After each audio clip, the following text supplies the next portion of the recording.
이렇게 손가락을 넣으면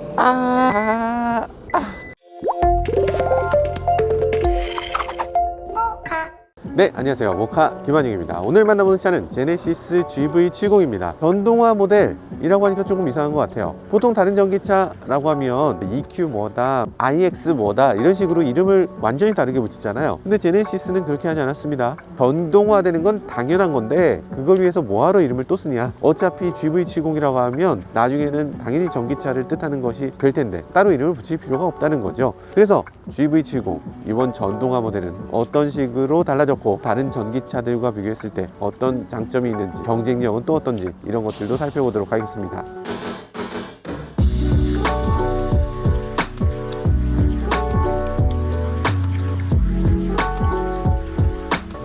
요거 안 헷갈려요? 나만 헷갈려?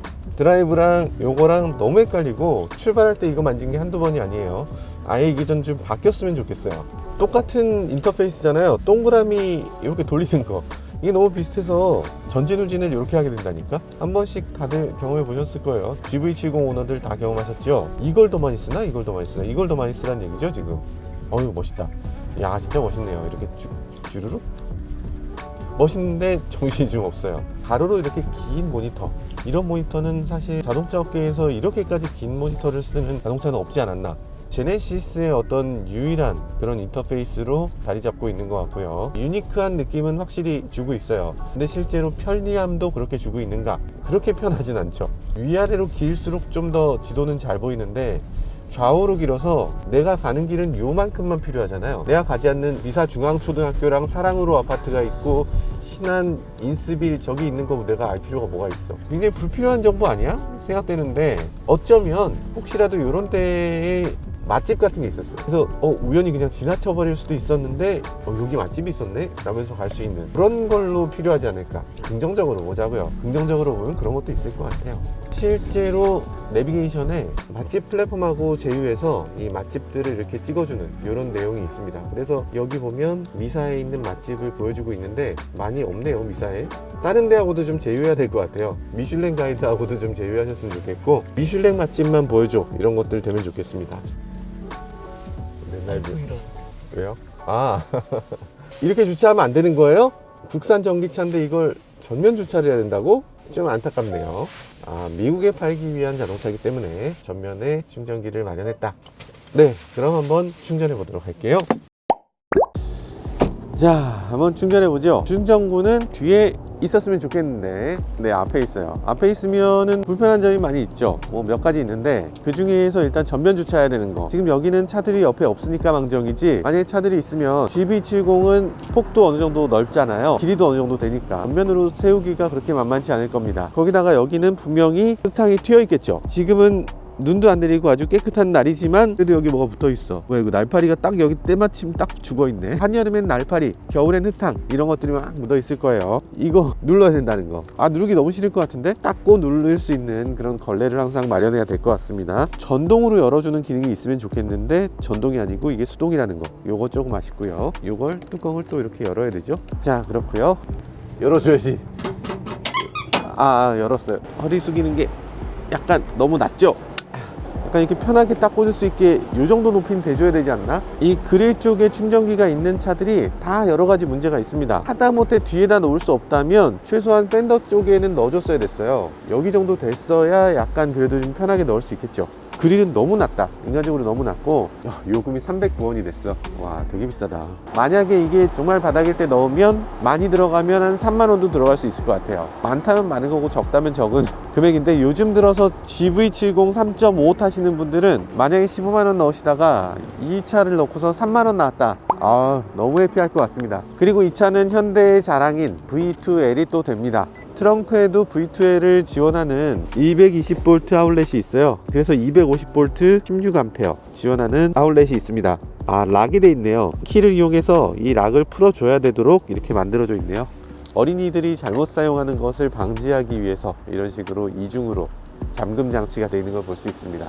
꼼꼼하네요. 사운드도 그렇고 만들어진 만듦새도 그렇고 여기 지금 디스플레이 나오는 거 보세요. 너무 완벽하지 않나? 왜곡이 없어요. 제가 현대차를 타면서 시승하면서 깜짝 놀라는 게 시승할 때마다 매번 한 단계씩 더 성큼성큼 발전해 있어요. 그 이전에 시승한 차보다 항상 더 뛰어난 자동차입니다. 발전 속도가 어마어마하게 빨라요. 그런 것들도 정말 놀라운 지점이죠. 오디오 한번 들어볼까요? 음악 스트리밍 기능이 있는데 제공이 안 되고 있죠. 이게 참 안타까운 현실이에요. 음악 스트리밍 기능이 있는 거 알아. 그런데 아마 대부분의 소비자들은 스트리밍 기능을 써보지도 못할 겁니다. 뭘 가입을 해야 되고 뭘 싱크를 시켜야 되고 뭐 등등등 해야 될 게 많이 있어요. 근데 차를 팔면 이 차가 지금 9,300만원짜리 차잖아요. 9,300만원인데 이거 음악 스트리밍 하면 한 달에 얼마야? 한 15,000원 되나? 거기에 뭐 스트리밍 비용 뭐 해서 한 3만원이면 될 거 아니에요. 그거를 공짜로 안 해줘? 그걸 그냥 해주지. 최소한 1년만이라도 해주지. 그래서 음악 스트리밍 그냥 들을 수 있게 36만원이잖아. 그거 그냥 해주고서 인심 사겠다. 9,300만원짜리 차인데 음악 스트리밍을 해주는 게 너무 아까워서 이걸 안 해주고 있다는 거. 이걸 공짜로 해줬으면은 바로 그냥 이어서 하면 되는데 처음에 공짜로 안 해주니까 가입 자체를 못하게. 잠깐만, 얼라이먼트가 안 맞아. 얼라이먼트가 너무 안 맞아요 지금. 넘어가서 자기가 되돌려 버리네요. 네, 지금 외관에서 봤을 때는 기존 GV70하고 굉장히 비슷하죠. 여기 그릴만 조금 달라요. 그리고 아래쪽 조금 다르고. 예쁜가? 예뻐요. 사실 저는 기존의 GV70도 나쁘지 않다고 봤는데 그거보다 조금 더 예뻐진 것 같고요. 그리고 스퍼터링 휠, 다크 스퍼터링 휠인데 이게 반짝반짝 하면서도 어둡게 잘 색깔을 만들어낸 것 같아요. 그리고 또 공력 휠이 아니어서 그런 것들이 조금 전기차에 걸맞지 않는 것처럼 느껴지긴 하지만 그래도 저는 디자인상으로는 훨씬 나아 보이네요. 이 전면에 보면 브레이크가 모노블럭 브레이크를 사용하고 있습니다. 이런 것도 되게 꼼꼼해졌네. 보통 이제 브레이크 디스크가 이런 식으로 돼 있진 않았잖아요. 잘 보면 이 브레이크 디스크를 호닝 처리를 해놨습니다. 그래서 처음 자동차를 샀을 때 브레이크는 이게 너무 매끈하기 때문에 브레이크 제동이 제대로 이루어지지 않는 경우가 꽤 있는데 미세하게 호닝 처리를 해놔서 초기 브레이크도 잘 들 수 있도록 하는 그런 꼼꼼한 배려까지 해놓고 있네요. 뒷면에서 봤을 때 이 전동화 모델은 이 아래쪽이 이렇게 달라요. 기존 GV70 한번 보시면 야 이거 뭐 장난하는 것도 아니고 플라스틱으로 대충대충 해놔 너무 싼티 났잖아요. 근데 이제 전동화 모델로 바뀌고 나니까 깔끔하고 훨씬 더 예쁘게 보입니다. 이상한 기교를 부리지 않은 거 그게 정말 멋진 것 같아요. 그러니까 괴상한 거 자꾸만 뭐 하지 마세요. 그냥 뭐 아무것도 안 하고 그냥 그대로 보여주면 그냥 예쁜데 이 예쁜 걸 왜 그렇게 굳이 그렇게 했었는지. 그게 그래픽상으로는 예뻤겠지. 근데 그 소재를 그냥 검정색 플라스틱으로 붙이면 어떻게 되는지 그걸 미리 예상을 좀 했어야죠. 아무튼 지금 봤을 때 차체색인 게 훨씬 예뻐 보입니다. 아랫부분이 이렇게 바디 컬러가 되고 나니까 뒷부분의 면적이 훨씬 더 도톰해져서 그래서 이 두 줄 램프도 어색해 보이지 않고 이런 부분도 훨씬 더 매끈하게 보이네요. 그러고 나니까 더 마칸 같아. 더 마칸 같은 느낌이 살짝 드는데 뒤쪽에 이런 라인이 너무 마칸 같지 않아요? 포르쉐가 자꾸 떠오르는데 저는 길 가다 보면 항상 이런 게 눈에 띄더라. 그를 밟았을 때 하이 포지션 스톱 램프가 너무 예뻐요. 예쁘죠? 제네시스가 이 램프가 너무 예쁘죠? 길고 얇고 한번 꺾여 있기도 하고 어쨌든 디자인상으로 정말 잘 만들어진 자동차고요. 자꾸 이 밑에서 찾네. 트렁크 위쪽에 있죠. 이것도 포르쉐 같잖아. 자, 뒤쪽 트렁크 굉장히 넓죠. GV80에 비해서 GV70 타보면 굉장히 작은 차 같이 느껴지잖아요. 근데 GV70을 보면 사람들이 놀라는 게 생각보다 넓어. 트렁크 바닥도 생각보다 깊어요. 트렁크 바닥도 세련됐어요. 매트를 별도로 색깔까지 맞춰서 주는 것도 정말 세련되기도 했죠. 꼼꼼합니다. 물론 옵션이겠죠. 여러분들이 보는 모든 것들은 다 옵션입니다. 여기 이거 하얀색으로 돼서 되게 예뻐요. 와 라는 것도 옵션이고요. 여기 인테리어 이거 파란색 와 좋다. 옵션입니다. 이 차는 기본적으로 7,300만원짜리 자동차인데요. 거기에 옵션이 2천만원어치가 들어가 있어요. 손잡이도 고급스러운 거 봐. 와 신기하네. 물론 이것도 옵션이겠습니다만 선반을 넣을 수 있는 이런 자리도 꼼꼼하게 만들어 놨다는 거. 이렇게 해놓으면 좋은 점은 뭐냐면 이렇게 닫았을 때 이 실내가 들여다 보이지 않는다는 거예요. 짐이 뭐가 실려 있는지 모르게 하겠다 라는 의미인데 근데 우리나라에서 뭐 그다지 그런 게 의미가 있나 싶긴 해요. 일단 썬팅 자체를 좀 진하게 하는 편이기도 하고 그리고 여기 짐이 뭐가 있든지 뭐 그게 부끄럽나? 부끄럽지만 않으면 누가 훔쳐갈 걱정은 그다지 하지 않잖아요. 이게 근데 이렇게 꼼꼼한 건 맞는데 실용적인 면에서는 그렇게 실용적이진 않습니다. 예를 들면 이렇게 해서 이거 올려서 고정시킬 수 있냐? 고정시킬 수 없어요. 이 밑에 물건을 내가 꺼내야 되면 이 고정이 돼야 되잖아요. 고정이 안 되고 한 손으로 들고 이렇게 해야 되는데 이게 그렇게 세련된 건 아니죠. 선반을 없애면은 넘어는 가겠죠. 이렇게 한번 열고 나면 그 밑에 조금 더 공간이 나와요. 이쪽에는 아마 모터가 들어가 있는 것 같죠? 이야, 이 안에 보면 이쪽에는 블랙박스를 위한 리튬이온 배터리입니다. 그래서 블랙박스 보조 배터리고요. 이쪽은 전기차임에도 불구하고 12V 배터리를 사용하고 있어요. 그 12V 배터리는 왜 필요하냐? 무전압 전기를 연결하고 차단하고 하는 경우에도 이 12V 배터리는 필요하고요. 또 12V 배터리가 필요한 점은 이 차에 있는 전장 부품들, 예를 들어서 이런 램프라든지 뭐 이런 불이 들어오는 부분이라든지 이런 것들 다 12V 시스템으로 돌아가고 있어서 이런 배터리도 필요합니다. 그렇지만 이걸 별도로 충전할 필요 없이 전기차의 배터리를 이용해서 이걸 충전하기 때문에 굳이 이걸 따로 관리할 필요는 없어요. 그리고 여기서 이제 앞좌석을 폴딩하는 기능이 여기 달려 있습니다. 그런데 이게 수동이에요. 보통은 전동으로 많이 하지 않나요, 이제? 네, 이런 식으로 잡아당기는 형태로 되어 있는데요. 이렇게 당기고 나면 뭐 차박을 하겠다고 하면 여기 이제 들어갈 수 있겠죠. 약간 머리가 좀 부족한데 그거는 이제 헤드레스트를 빼서 거꾸로 돌리면 돼요. 딱 맞죠? 그래서 하늘도 볼 수 있고. 어이, 좋아요, 좋아. 지금은 여기 선바이저가 이게 열면 된다고, 열면. 차박 되겠는데 이거? 괜찮은데요? 앉을 수는 없죠? 아야, 앉을 수는 없는데 왜 여기서 앉아? 여기서 앉으면 되죠? 비 오면 약간 이렇게 들어오면 되지. 좋네. 어휴, 잠은 호텔에서 자는 걸로. 이야, 프렁크를 마련해 주셨네요. 여기다 뭘 넣으라고 프렁크 이렇게 조그맣게 넣어주는 거죠? 없는 것보단 낫습니다. 그래도 없는 것보다 낫지. 그리고 여기 이렇게 덮개가 있고 이 주변을 그래도 덮어 놓으니까 조금 더 깔끔하고 좋네요. 냉각수는 냉각수 양이 얼마인지 이거 항상 볼 수 있도록 이 정비 용이성을 위해서도 그렇고 안전을 위해서도 보이는 게 좋겠다. 요래서 아마 뚫어 놓은 것 같죠? 그리고 전면에도 이렇게 프론트 서스펜션에 타워 바를 놓고서 이렇게 프론트 서스펜션을 보강하는 이런 걸 볼 수가 있어요. 이것도 알루미늄 주조로 만들어져 있어요. 꼼꼼하게 만들어져 있고 제네시스는 모두 다 이게 알루미늄 주조로 돼 있는데 다른 제네시스와는 다르게 얘는 지금 맥퍼슨 스트럿을 쓰고 있는 것 같죠? 아마 차체가 상대적으로 작으니까 공간이 그거밖에 안 나왔던 것 같습니다. 지금 봤을 때도 빡빡해 보이긴 하네요. 이 닿는 느낌도 굉장히 멋있네. 이 소리가 조금 알루미늄 보닛을 쓰고 있다는 게 딱 느껴지죠? 네, 이런 것들 봤을 때 참 고급차구나 이런 생각이 들긴 합니다. 전체적으로 인테리어 톤이 너무 마음에 드네요. 흰색과 올리브색을 사용하고 있어요. 자, 그래서 보면 자칫하면 촌스러울 수 있는 부분인데 이게 고급스러운 소재하고 만났을 때는 이게 그렇게까지 촌스럽게 느껴지지 않고, 그리고 또 그 대비가 잘 됐을 때는 이렇게 두 가지 색이 대비되면서 그리고 검정과 크롬까지 대비가 되면서 굉장히 고급스러운 인테리어로 보여져요. 누가 봐도 이 인테리어를 이거를 고급스럽다고 하지 않을 사람은 없을 것 같아요. 우리가 베이지색이나 아니면 화려한 빨간색이나 이런 경우는 그건 그냥 멋있는 것의 대명사, 당연한 걸로 느껴지죠. 근데 이런 올리브 인테리어는 과연 멋있을까? 이상한 거 아닌가?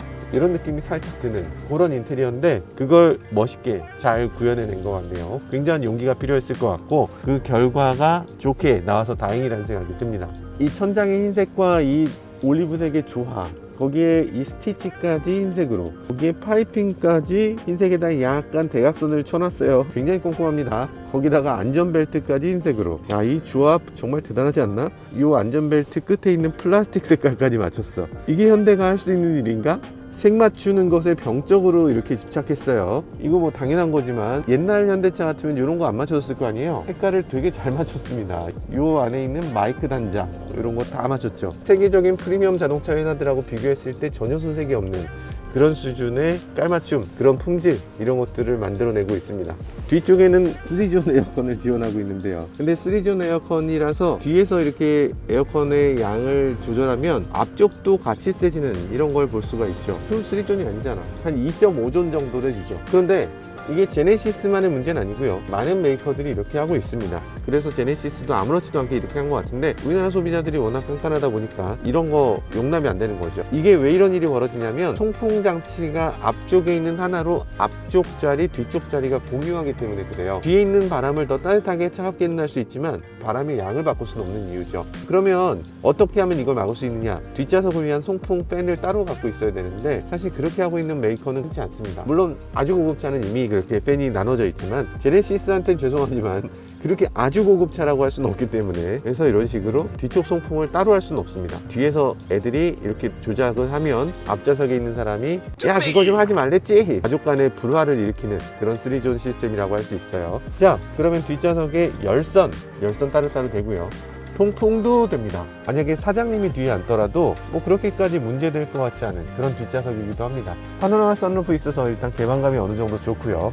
뭐 어깨 공간 넉넉하고 무릎 공간 넉넉하고 전체적으로 봤을 때 아주 넉넉한 실내라고 할 수 있어요. 뒷좌석에 앉았을 때 이 정도라면 뭐 탈만하다, 좋다, 이런 생각이 드네요.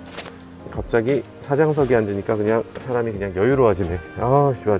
뒤로 약간 누워있는 것도 되게 좋은 점이죠. GV70 같은 경우는 이렇게 뒤로 살짝 누워있어서 자면서 갈 때 되게 좋은 그런 좌석이라는 생각이 들어요. 물론 항상 누워있어야 되는 건 아니고 좀 꼿꼿하게 난 앉아서 가고 싶다, 이건 너무 선 거 아닌가? 조금 어느 경우도 머리가 닿지 않습니다. 머리가 닿지 않을 뿐만 아니라 그 위로 손 하나가 더 들어가요. 그래서 이 정도면은 됐지, 이거보다 큰 차가 필요한가? 이런 생각이 들죠. 그렇기 때문에 지금 GV70이 우리나라에서 가장 많이 팔리는 SUV인 겁니다. 수납 공간은 뭐 팔걸이 부분에 이렇게 수납 공간 컵홀더가 살짝 있고요. 옆에도 컵홀더가 있고, 그런데 여기는 컵이 아니고 페트병 같은 걸 넣는 홀더죠. 전체적으로 봤을 때 수납 공간이 그렇게 넉넉한 차라고 할 수는 없지만, 그래도 뭐 이 정도라면 그렇게까지 부족하게 느끼진 않을 것 같아요. 자, 그럼 이제 뒷좌석은 이만하면 될 것 같고 앞좌석으로 넘어가 보시죠.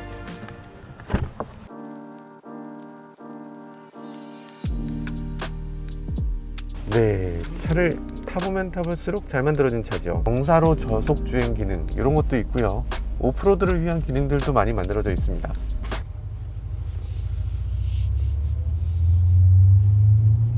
좀 전에 사운드를 켰습니다. 액티브 사운드 디자인을 켰는데, 액티브 사운드 디자인을 켜기 전에는 너무 귀가 먹먹해서 차가 좀 이상하다고 느껴질 정도? 아니, 차가 이상한 게 아니라 내 귀가 이상하다고 생각되는 정도였어요. 근데 사운드 디자인 켜고 나니까 내 귀는 정상이고 이 사운드가 이상하구만, 이렇게 느껴집니다. 이 사운드 디자인 이거 진짜 이상한 소리가 나네. 무슨 사운드인가? 이거를 이거 좋다고 하는 사람이 있을까? 일단 선택할 수 있는 몇 가지 사운드가 있습니다. 액티브 사운드를 설정할 수가 있어서 액티브 사운드 디자인을 다른 사운드로 바꿔볼게요. 퓨처리스틱. 이건 좀 낫네. 이 모터, 이게 이 모터라고 하는데, 오, 괜찮다. 기분 좋아요. 실제로 마치 전기 모터가 도는 것 같은 사운드를 내주고 있어요. 되게 휘파람 소리 같기도 하고, 저는 개인적으로 되게 좋은 사운드네요. 마음에 든다. 이 모터 사운드 되게 마음에 듭니다. 그냥 전체적으로 잘 만들었어요. 모든 면에서 너무 잘 만들었어. 주행 감각, 가속력 되게 좋고요. 제동 굉장히 좋고요.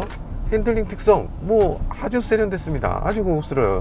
서스펜션도 지금 제가 봤을 땐 GV80보다 좋아요. GV80이 이 차보다 먼저 나왔잖아요. 그때 당시만 해도 아마 GV80 서스펜션을 튜닝한 사람은 SUV를 처음 튜닝한 게 아닌가, 이런 생각이 들어요. 그러니까 제네시스의 세단만 튜닝하다가 SUV로 오니까 이걸 어떻게 세팅해야 될지 조금 헤맸던 것 같아요. 근데 이제는 확실히 제대로 튜닝을 했네요. SUV라면 이 정도의 단단함과 이 정도의 핸들링 특성을 갖고 있어야지, 누구나 인정할 만한 그런 특성을 갖고 있습니다. GV80보다 여러 면에서 나아요. 내비게이션 너무 좋고요. 헤드업 디스플레이에 제대로 나오는 거, 이것도 멋집니다. 여러 가지로 봤을 때 잘 만들어진 자동차, 그리고 국산 자동차의 힘을 보여주는 것 같아요. 부드러워. 세상에, 이게 어떻게 이렇게 부드럽지? 드라이브 모드를 한번 바꿔볼까요? 드라이브 모드를 이코였는데 스포츠로 한번 바꿔볼게요. 스포츠로 바꾸니까 이 사이드 서포트를 이렇게 싹 감싸주는 모습이 인상적입니다. 여기서 가속 페달을 밟아볼게요. 아니, 진짜 제가 이렇게 이러는 게 아니라 진짜로 이렇게 튀어나가잖아. 이렇게 튀어나가잖아요. 대단합니다. 대단해요. 진짜 놀라운 가속력이야.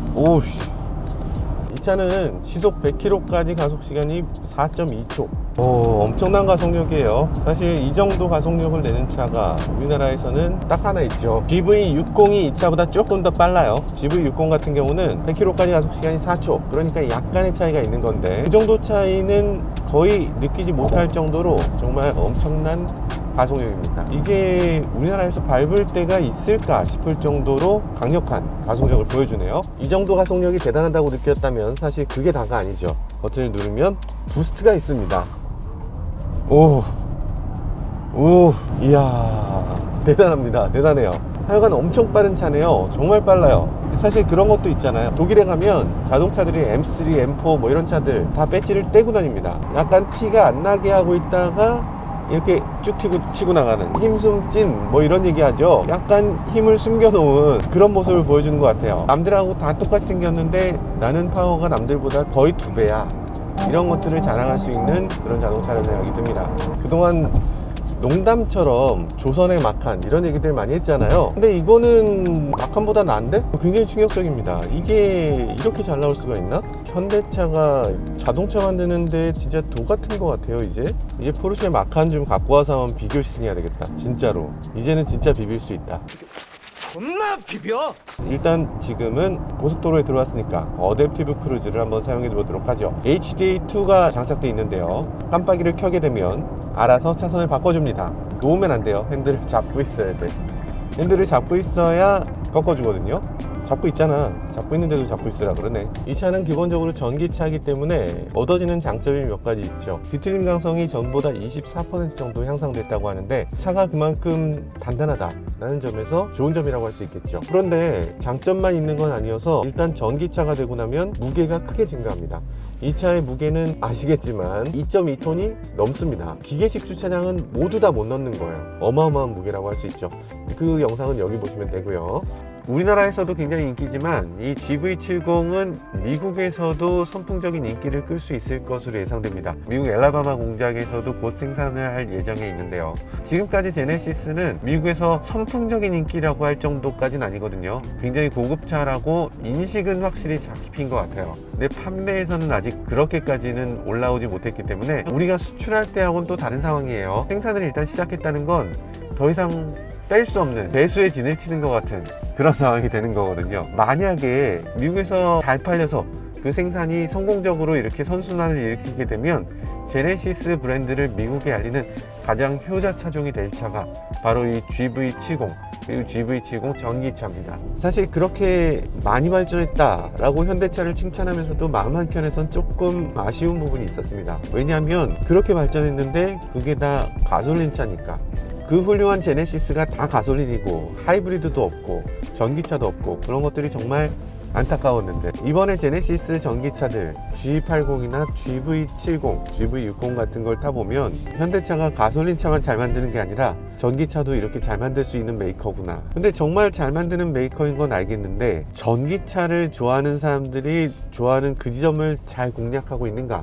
이 부분에 대해서는 저도 확신이 없어요. 왜냐면 전기차를 좋아하는 사람들은 조금 별난 구석이 있어서 약간 얼리 어댑터적인 뭔가 새로운 것들에 열광하고 이런 사람들이 굉장히 많거든요. 그래서 테슬라가 가진 그런 요소들, 그런 것들이 큰 장점으로 작용하는데 이 차에서는 정말 열광할 만한 그런 요소들이 그렇게 많은가? 그 부분에서는 사실 조금 아쉬운 부분이 있습니다. 그러니까 전체적으로 완전히 혁신적인 자동차가 아니라 기존에 있었던 가솔린 차를 발전시킨 자동차다, 이런 느낌이 강하게 드는 거죠. 신선하고 신기하고 그런 것들이 아니라 좀 더 완벽하고 깔끔하고 이런 식으로 만들어진 자동차, 그게 이 차를 표현하는 방법일 겁니다. 네, 지금까지 제네시스 GV70 전동화 모델을 시승해 봤는데요. 정말 잘 만들어진 자동차다. 현대차가 차 만들기 수준 여기까지 왔구나, 다시 한번 감탄하는 시간이 되었습니다. 정말 훌륭한 자동차라는 생각이 들었고요. 잘 만들어진 자동차라는 감탄을 하게 되면서도 한편으로는 아쉬운 점도 있었습니다. 가격대가 생각보다 너무 비싸고, 그리고 전기차가 되면서 가져야 할 만한 그런 혁신, 이런 것들을 조금 더 보여줬으면 어땠을까, 이런 아쉬움도 남습니다. 어쨌든 굉장히 잘 만들어졌다는 건 분명한 사실인 것 같네요. 지금까지 저는 모카 김한용이었습니다. 감사합니다.